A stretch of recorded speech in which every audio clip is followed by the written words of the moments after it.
Well, good morning to all members of the media and to all in the British Virgin Islands. Thank you for joining me today for this briefing today and for complying with the social distancing measures we have put in place. We're all spaced out in this room, which is something that we should all be thinking about across the territory. It's been a while since we've met face-to-face with the media, so I'm delighted to see you all again. I've taken my mask off because we are safely distanced and spaced out, but obviously if we were in a more crowded environment I would have my mask on, and do encourage that for everybody as well. As I've said before, these opportunities to talk directly to the media are very important. The media are an essential part, and thank you to all of you for your roles and what you've done and are doing, and in particular over this last period when we have had particular challenges as a territory, and communicating to the public has been vital. So thank you to everyone in the media for your role as well. But the media are an essential part of any democracy and have an important role to play in holding leaders to account and informing the public. So I will open up for questions, but before I will just do a brief overview and a start by updating you all on the work of the Governor's Office in service to the people of the British Virgin Islands, and then I will give an opportunity for questions. Later today, the Minister of Health will set out the latest developments regarding our COVID-19 response and border policies, so I won't go into details on those at this point. But Cabinet has been working diligently to plan and agree our ongoing approach, including the phased reopening of our borders to belongers, residents and nationals from the 2nd of June. We've also agreed plans for the next 14-day curfew period, which will come into effect from this Sunday. Our plan is to maintain the nighttime curfew, that's 7 p.m. to 6 a.m, which will allow more elements of our economy to safely reopen, as well as we will add a few more hours onto the time allowed on beaches. We are also working on plans to allow boats to safely move within our waters. We are restricting the movement, obviously, across territorial or national boundary lines to prevent anybody coming into the territory. And we have restricted boat movements within the territory so that the police and customs can be clear about who is coming into the territory. But we are looking at protocols to try and reopen the maritime industry internally as well to some extent.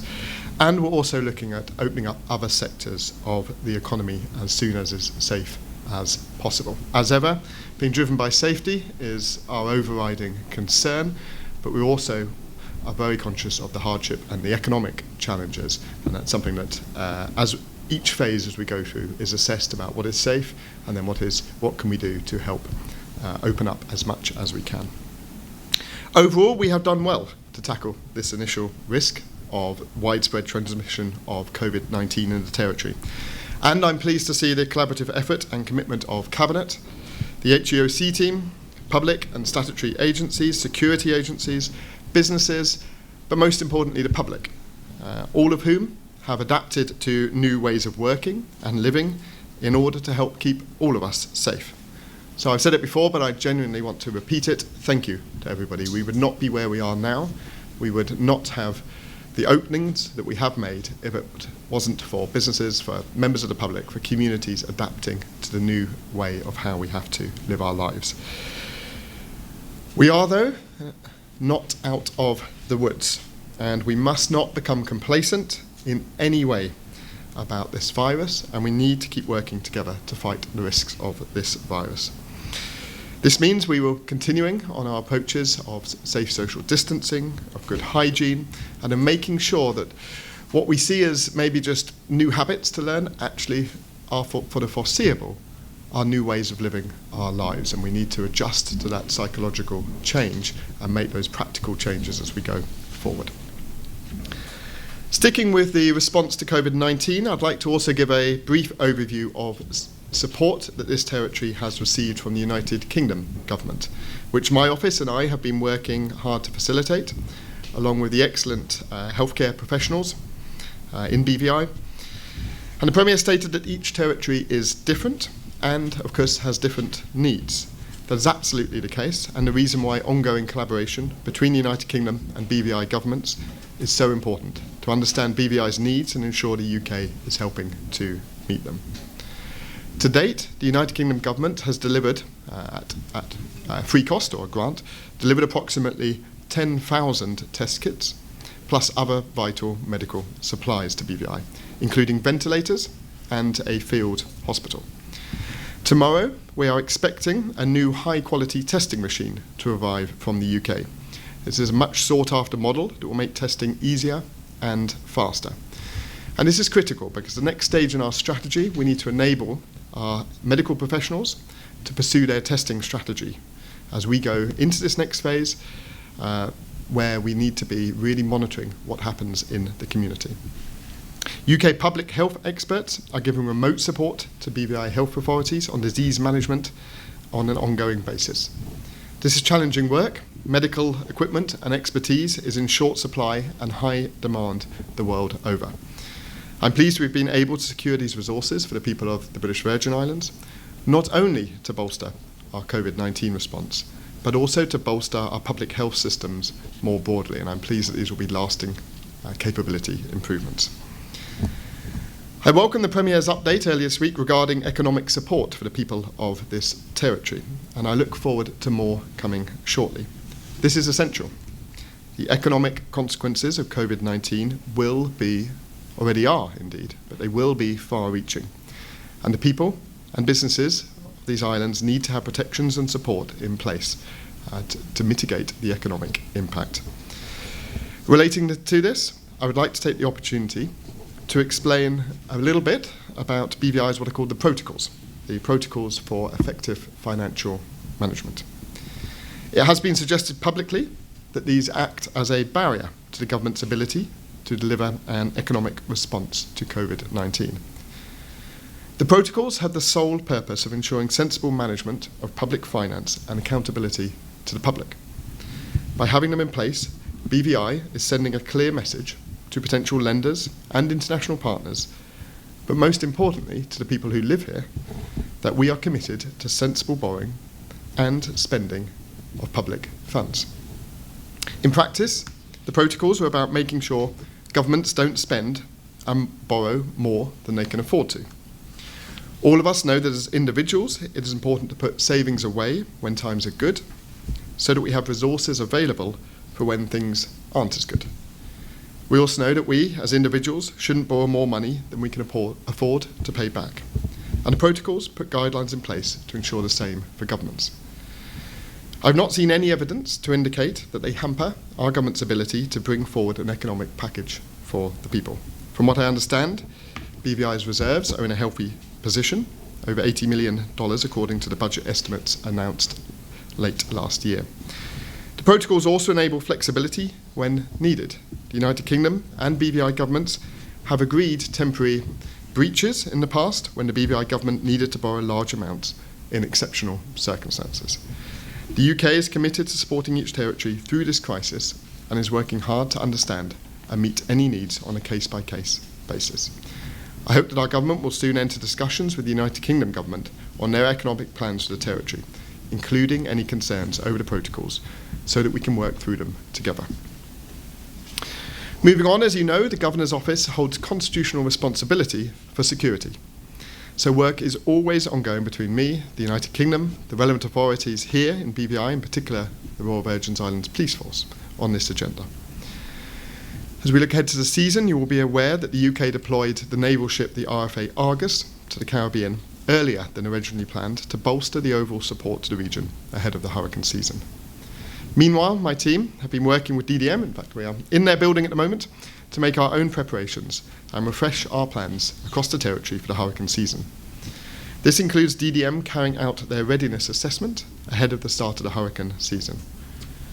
We are expecting an above average storm activity season, and it is important that everyone makes their own preparations now. Whilst we deal with the threat of COVID-19, it's also important we remember we do live in a multi-hazard environment. We need to be ready for anything at any time.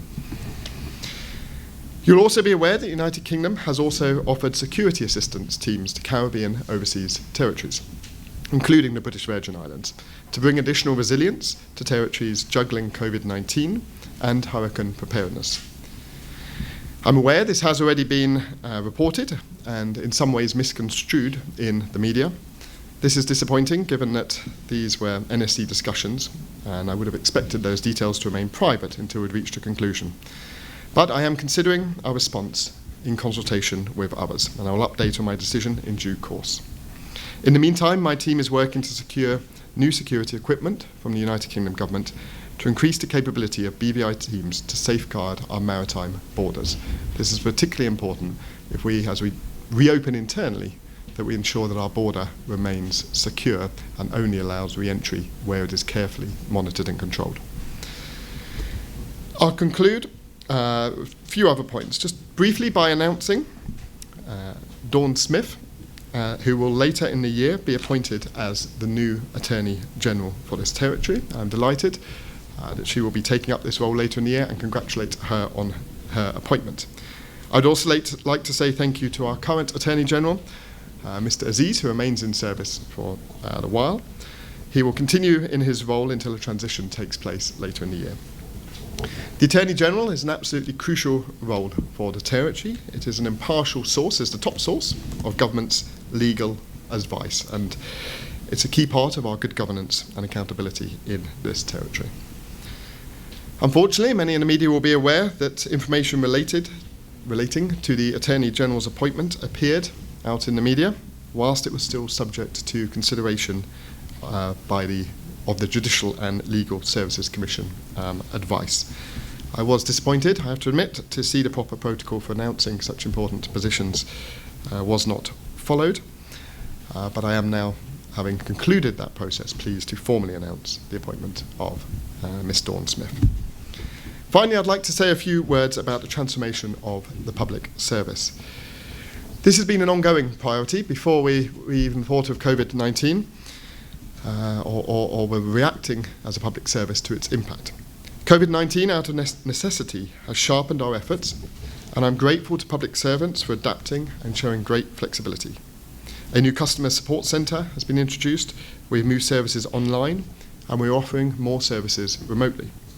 Public servants have been transferred to form new services and teams at speed, such as the Client Support Centre, which supports those in quarantine.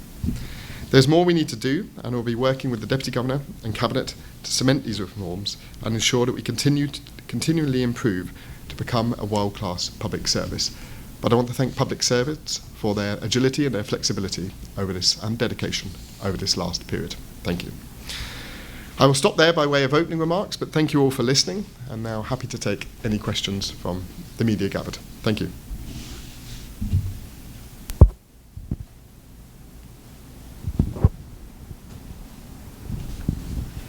Good morning, Governor. Happy to be here with you to hear your thoughts and to share some views and for you to field questions from us. Firstly, can you clarify for me if what I heard you say is indeed what I'm about to say, that you are questioning the pace at which the government is coming forward with a stimulus plan and them not yet accessing the reserve funds to bring relief to the territory? Did I hear that clearly? No, not 100% clearly. So what I think is important, and I'm pleased that the Premier has set out some of the detail, it is important, this is a top priority for our government, that people are given information on the economic stimulus and on the support that is available to people. That's for the Premier to set out, and he said he will do in more detail. We already set out the first part of it, and he said he will set out more of it. One thing that I wanted to make clear, because there has been a bit of, I think, misperception in some reporting sometimes, is what may hold that back. There's nothing in the protocols for effective financial management that hold that back. There's nothing from the UK holding that back. It's up to ourselves as a government to say what we want to do and to put forward those proposals.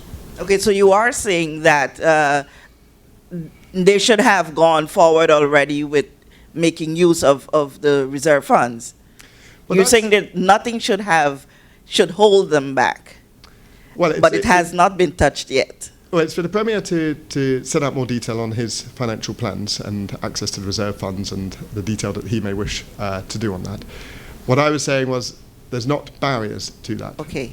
So it's up to the government, to the Premier, as the lead on that area, to set out his plans, and I hope that they come forward. So then the public are aware, but also businesses and communities across the territory. Thanks for the clarity there. I just wanted to make sure I understood you well. But my real question to you, I think this might be all for today for me.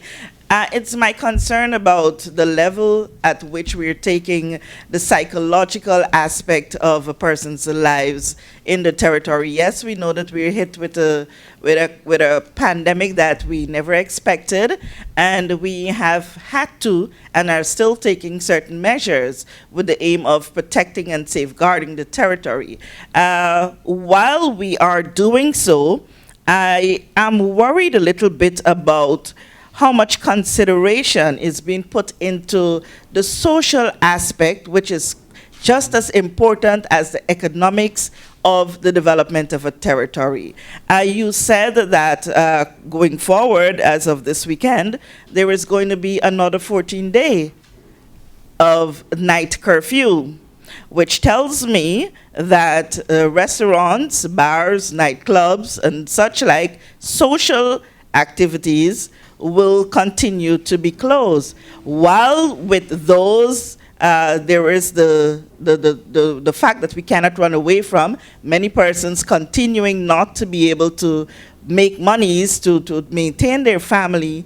That social aspect, which brings relief to persons, causes you to relax and be able to regroup yourself and come again and deal with the hard situations, continues to be barred for people. How do we deal with this? Kathy, it's a brilliant question, and I think it's one that everybody around the entire world is grappling with. All of us are affected in different ways by the impact of this. We've been through, even if we just reflect back a couple of months ago, if we had said a few months ago that you may be locked in your house for a whole 24 hours, can you imagine mentally what we would have thought? Then when around the world we're saying be locked in your house for weeks at a time, not even just 24 hours. Mentally, the basis of how we see our freedoms, our ways of life, our social networks have changed dramatically. This month is also Mental Health Awareness Month. I'm also the patron of the Alzheimer's Association in BVI, which is a fantastic association. So for me, healthy mental well-being is absolutely vital. And when we think about overall public health, this is exactly the things that our excellent CMO, our Chief Medical Officer, Dr. Potter, and his team have to balance off. The physical health, the risks of the virus, the mental health, but you're right, the social health, the economic health, or other aspects that need to be brought into it. What I think we are trying to do, and the approach has been, is to try and balance those off in as safe a way as possible. So taking restrictions off when we believe it's safe to do so. So what we don't want to do is give false hope. And around the world, no government can say, we're going to completely, on X date, things are going to change. Because it should be about the conditions as they're spread in the community, what's happening internationally, how can we safely do things. But your point is very right. And that is why each time we do another curfew order, when I sign a curfew order and at Cabinet we go through these, that's exactly the kind of thing that we consider. So we are going to add on restaurants for the ability for them to serve customers where they can safely space within the restaurant, which might not work for everyone. We are going to give a bit more time, as I said, at the beaches as well to allow people to relax. But we also know that there are areas where safe distancing isn't happening, where people aren't always complying, and we need everybody to deal with this together. We can't just do this through enforcement. in a way, the easier time, although it wasn't easy for anyone mentally, I know, the easier time is when we say everybody stay at home 100%. Because that way it's completely binary. You're either at home or you're not. The harder time is now when we say, actually, most likely for the next 6 months, we've got to change, maybe even longer, we don't know, hopefully shorter if a vaccine comes. We've got to mentally think, how do we stay happy, positive, socially stable, supportive to our families, supportive to our businesses, supportive to our community, when we have to fundamentally change our way of life.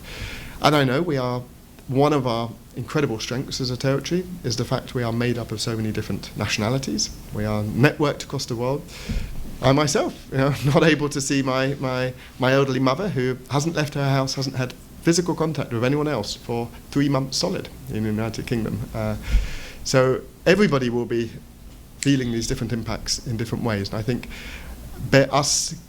message to everyone is to not just think this month is Mental Health Awareness Month, but actually to think ongoing, how do you do those little bits extra that can help and support each other in a safe, distanced way? For me, the most important thing sometimes is just a bit of kindness. You never know how someone is feeling, so can we just think as a community, how are we kind to people? And that little bit extra is what you remember and can really be a boost to people. But as a governmental level, your points are very, very valid, and is exactly what we have to balance off as we go forward. Thank you. Good morning, Beverly Lewis from ZBVI Radio. Governor Jaspert, earlier in your speech, you spoke about the protocols. It allows for flexibility when needed. And I've been made to understand that, and then you said there's no impediments in the way of the government doing a stimulus for the people. I've been made to understand that the government is concerned about 2 particular words in the protocols, has to do with other measures and mechanisms. I understand there is some ambiguity to it. And if it's something, given the situation that we're in right now with COVID-19, is it something that the UK government is willing to put in writing? So say, okay, well, we're going to relax those measures, especially given at the difficult time that we're in right now. Yeah. So that's a conversation which I hope takes place. Beverly, thank you. It's a good question. So the protocols, without getting too technical on it, include certain ratios, which are about essentially how much liquid assets, how much essentially cash do we have as a government, so that, and it's roughly about, we should always keep 25%. So you can keep going. If something dramatic happened, we wouldn't not have the cash to be able to keep going. And our government has done well to keep that. It also has the amount of debt service as a ratio. So how much debt should you take on and how much should you service? So we can pay our public servants, we can pay the support the community without every penny having to go to pay debt somewhere, because then we can't do the things we want to in the territory. And it includes the amount of net debt we take on, so that we don't burden future generations of BB Islanders that may be fine now, but children, we don't want to say, okay, we spent this generation and we haven't got a way of paying it back. In the protocols, there's what's called the ability for a transition period. So it recognises that there could be, we live in an area, sadly, I mean, in my time here, more catastrophic events than I would have ever dreamt we would have.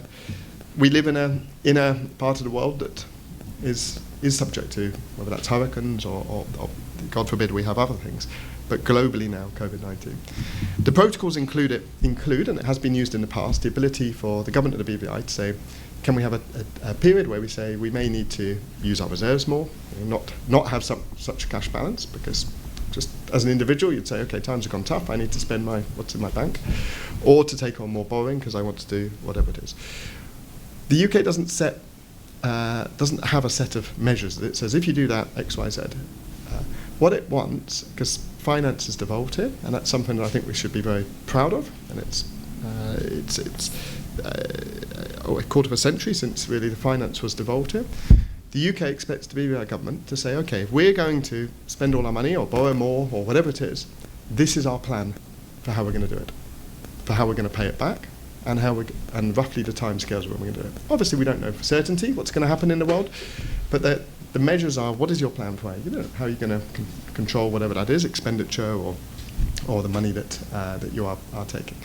And those are the measures that the UK would then expect to see, and they would say, okay, yep, agreed, and then the protocols allow for that to take place. So rather than a set list of these are it's not the UK dictating these are the set measures. It's more about a conversation about what does the BVI want to do and what works for a sustainable financial situation for the territory. Am I right to say that the discussion is yet to be had on that plan, on exactly how the government plans to do that? So this is really for the Premier to answer on the detail of that, but the UK is there to have those discussions. There's some technical discussions that have started happening, but I know they look forward to seeing the government's overall plan on that, BVI government's overall plans, then the UK can engage in more detail.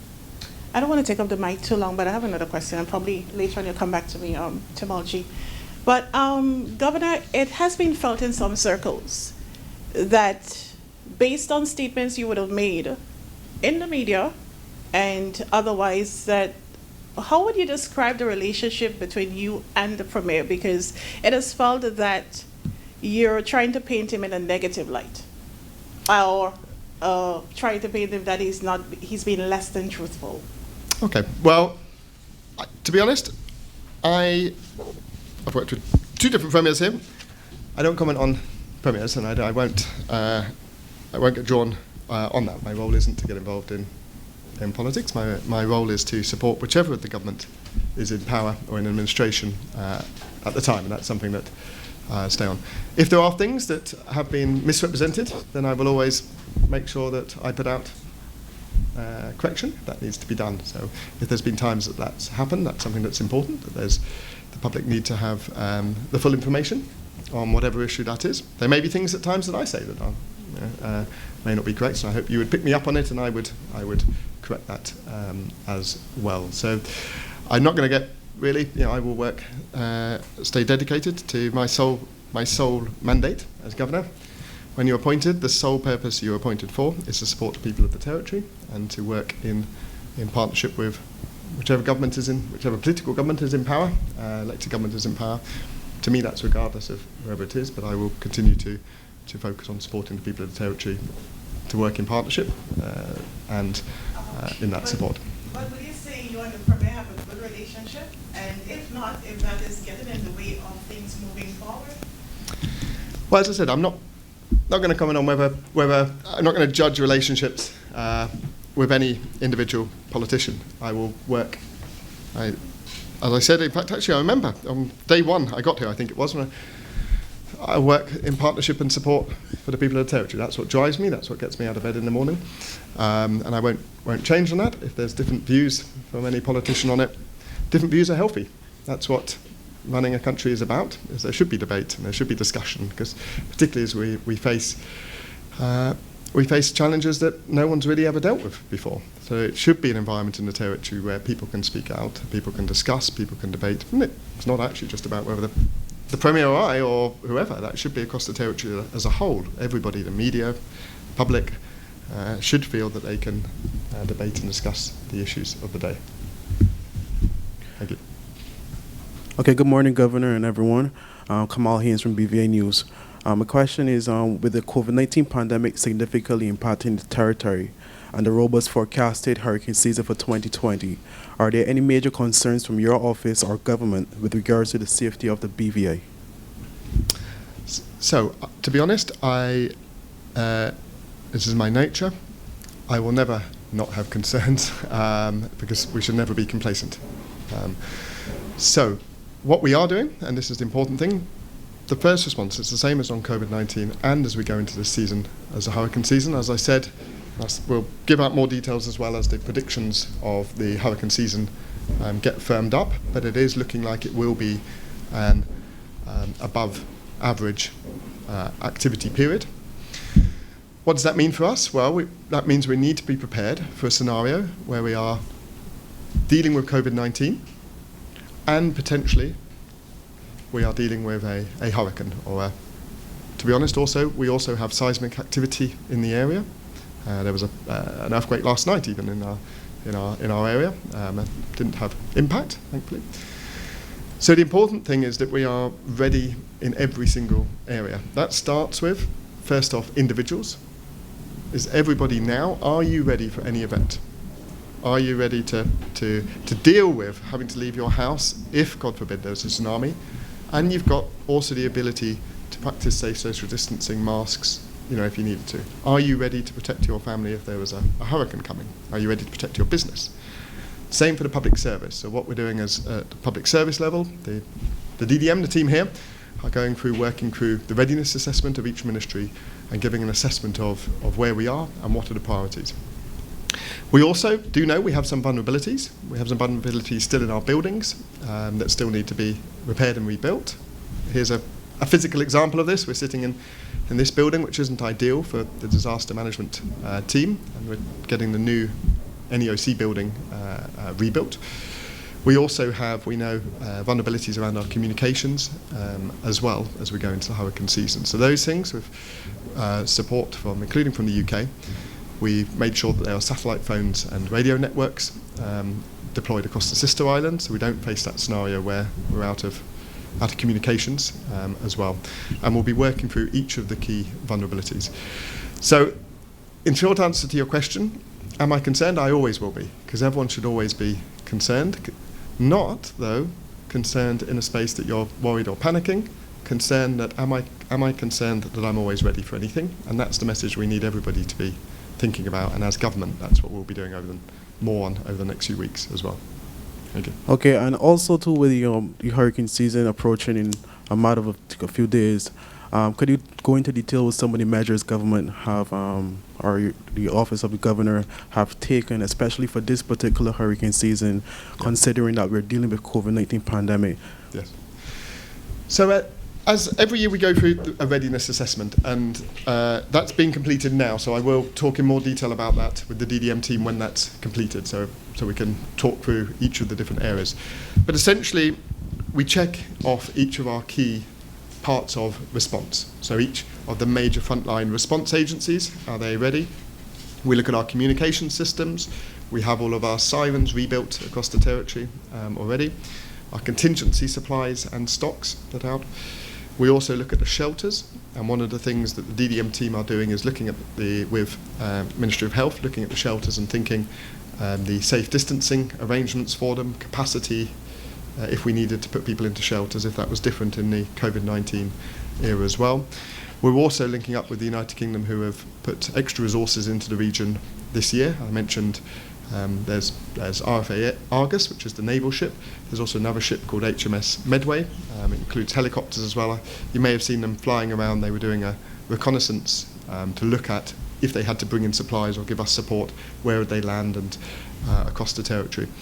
So we will be going through each part of it, and I'll give out more details of any areas where we are putting more priority onto and how we're adapting because of COVID-19. But I don't want to overly bore, but I will repeat it because it's really important. Government will do what it always has to do, but your primary responsibility for staying safe is exactly the same as COVID-19.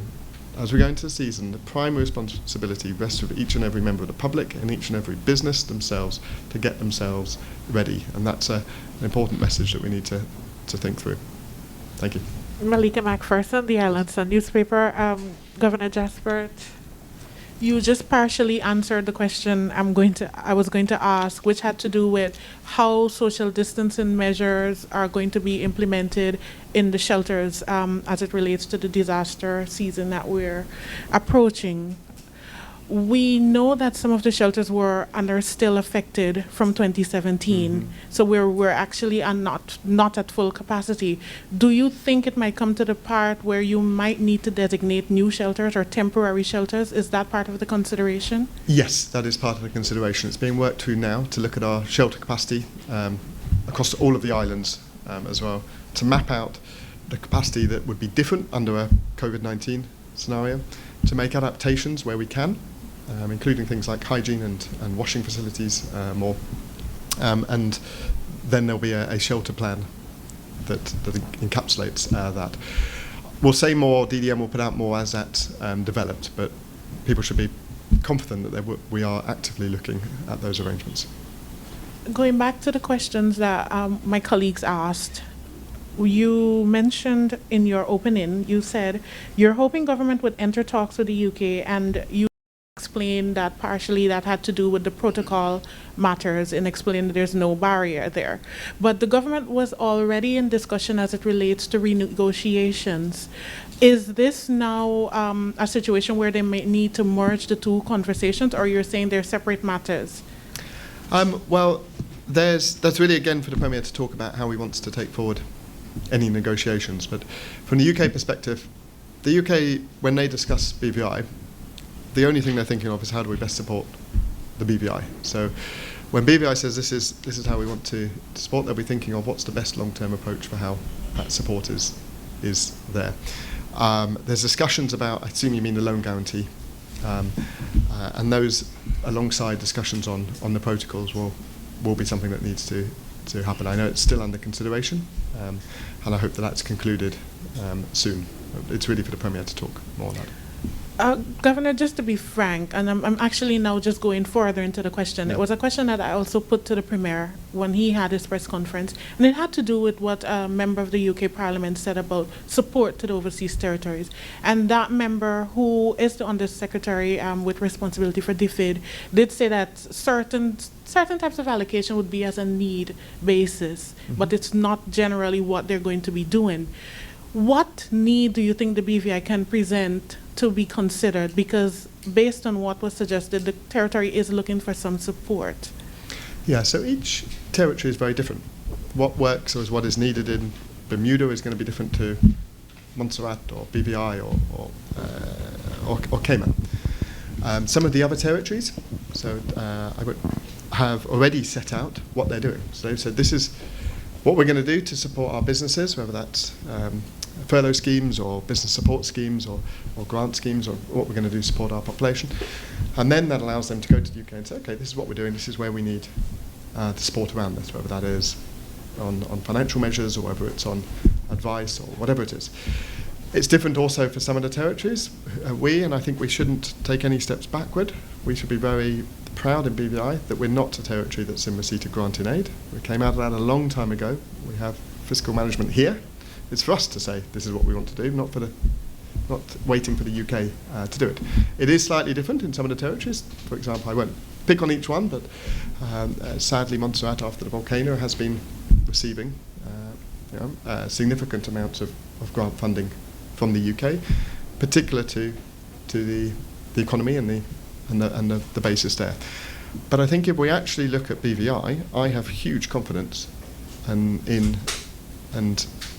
BVI's capability. I don't think we should ever do it down.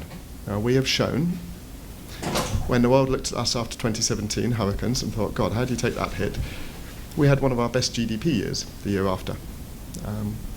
When we face this, I don't think we should be a territory that says we give up or we do anything. I think we should have confidence of say, okay, we've actually been managing our finances.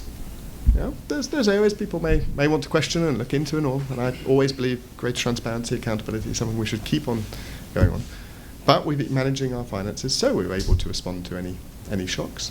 And we have that fiscal management responsibility here in BVI.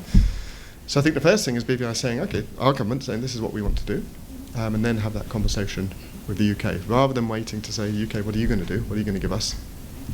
Because I don't think, personally, I don't think BVI should go backwards. I think it should move forwards with confidence. We've been able to manage our own financial affairs for over a quarter of a century, and that's an approach that the UK wants to support and wants to keep going forward with.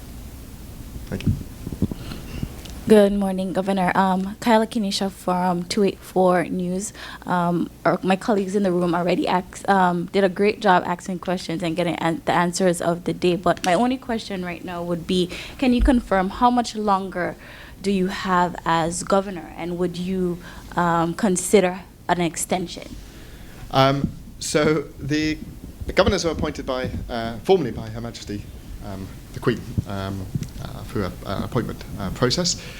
I've said that my term was extended from the initial 3-year point, and that was extended for a further year at the request of where I was. But at the moment, that's the position. I won't say more at the moment. How much longer do you have in that year?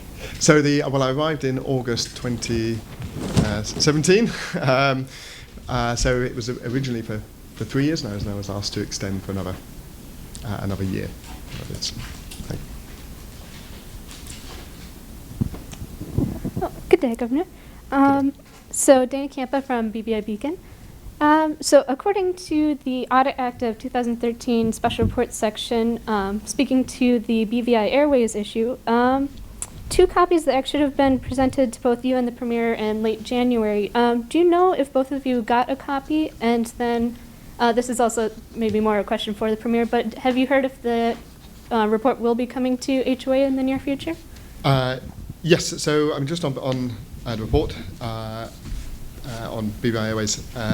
So that was submitted to my office on the 7th of February, was when we received it.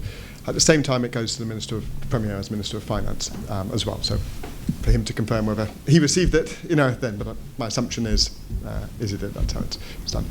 It then goes to Cabinet, and it's been to Cabinet. So it's received and has gone through Cabinet, and it's now a matter of when it comes to the House of Assembly. But obviously, I'm not a member of the House of Assembly, so although it's a report that is the legal definition in the Act, it's a report that's submitted to me, and it says the Governor to submit or to lay in the House of Assembly, but I'm obviously not in the House of Assembly, so it's for the Premier to take it forward to the House of Assembly. And I also had a follow-up question about the hurricane preparedness. You were speaking to shelters. If we were to come to the point where you were looking at either observing social distancing measures and not being able to accommodate as many people, or potentially forgiving or kind of bending some of those measures to be able to admit more people into the shelters if it were needed, do you know which way the plan would lead towards?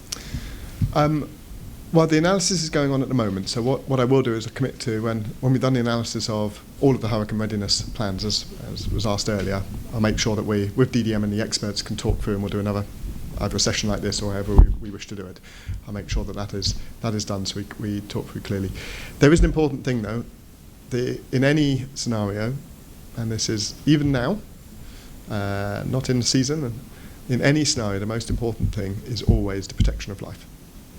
So, God forbid, if a tsunami warning went off tonight, when we're meant to be locked in because of the nighttime curfew, that curfew is broken to allow people to instantly, protect themselves and get up into high ground. So that is always the overriding driver, is protecting and saving lives. Thanks. All right, I believe that's all the questions I had. Thank you very much. You have time for one more question. Okay. Final question, and then we better wrap up. Okay. Governor Jaspert, is any consideration being given in terms of military assistance? I know it was floated about some time, and the Commissioner did say that the people of the BVI have behaved in a pretty much a decent manner enough, and he didn't see the need for that, although I think some of the overseas territories, they have military assistance. Yeah. Are you giving any consideration to that? Yeah, well, obviously the Commissioner can speak for himself, but I know he said on air it would be beneficial as it was offered, the military assistance. He didn't say, I don't think there wasn't a need for it. So what the UK has offered to territories is to, as we grapple with essentially different scenarios, we've got dealing with COVID-19, but we also are dealing with having to really, really enforce our border even more. And we have a difficult border because it's obviously a short distance to the USVI, we have multiple islands, and as we go into the hurricane season and being ready or building up our resilience should anything need. So what the UK are not saying, and what I wouldn't want, and the Commissioner I know doesn't think is there, there's been a bit of misreporting, if I'm fair, about it. This isn't about saying, the UK haven't said we want to put troops on the streets or soldiers on the streets. That's not the scenario. We have a police force that's very capable and is dealing with the issues. We have joint work between customs, immigration and the police on looking at our waters. What the UK have said is we offer assistance to help enhance our own capabilities, whether that's with specialist advice, whether that's with a small team to help build up our own support, equipment to help us do things as well. And if we were to face a scenario where we did get a major impact, being ready that there's people who can lock into the military support. You know, we don't, whilst I'm very grateful that the UK, there's these big ships sailing around the region. To be honest, I never want to see them here, because we don't want to be in a scenario where we wake up and, you know, or we come out of our hurricane shelters or whatever, and there's been a big disaster. But I'm somebody who firmly believes it's better to always be ready and prepared rather than to regret afterwards. Can I beg your indulgence for just one more? Okay, in terms of the fine. Cuban doctors, just this one. The Cuban doctors, what's the status of that in terms of them getting here? That asked the Minister of Health, because it's his responsibility on that. Yep. Okay. Thank you for attending today's press conference. The governor does have another engagement that he has to attend to. Before he does that, I'll ask if he has any final words for you. Thank you very much. Well, to everyone here, thank you very much as ever for your time, for questions, to everyone in the public as well, for listening. Just finally, it would be remiss of me not to end through the important messages which we've kept from this. Whilst there's the business of government and all the things that you've asked about are really important and go on, it is really important that everybody in the community keeps thinking and not being complacent about COVID-19, keeps practicing the social distancing, keeps practicing the good hygiene measures, and at the same time thinks through how you're going to get ready for the hurricane season. So if I leave with one message, it's always leave with one action point, and the action point is to everybody in this territory to take responsibility and to think through how you're going to be prepared for anything over the next few months. But thank you, and may God bless everyone. Thank you.